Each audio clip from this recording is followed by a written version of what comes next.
some of the things you're reading about in Los Angeles. Thank goodness we sent out some wonderful National Guard. They've really helped, and a lot of problems they were having out there.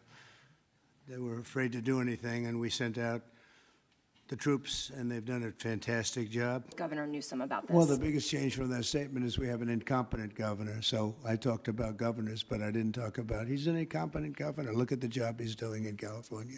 He's destroying one of our great states. And if I didn't get involved, if we didn't bring the Guard in, and we would bring more in if we needed it, because we have to make sure there's going to be law and order.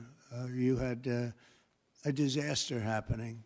And they now admit it was a disaster. I watched the chief yesterday, who's a good man, by the way, and he said, well, we're lucky we did this because they were overwhelmed. You saw what was happening. And what crime has he committed that would warrant his arrest? What crime has Governor Newsom committed?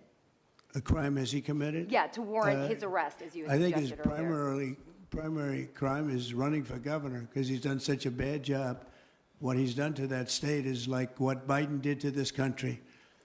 And that's pretty bad. It's the wrong philosophy. Thousands, hundreds of thousands of illegal immigrants, many of them prisoners. They're taking up your health care. They're taking up your space in schools. They're taking up your hospital. And in many cases, they're criminals. The fact that he says, you want a civil war on the streets of America.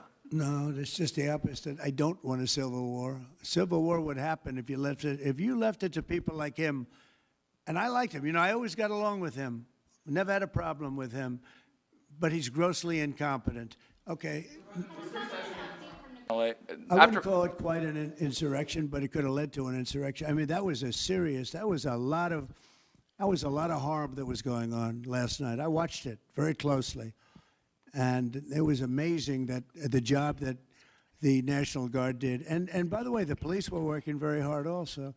But, you know, the police are given instructions to be politically correct. I said, no, you don't have to be politically correct. You have to do the job.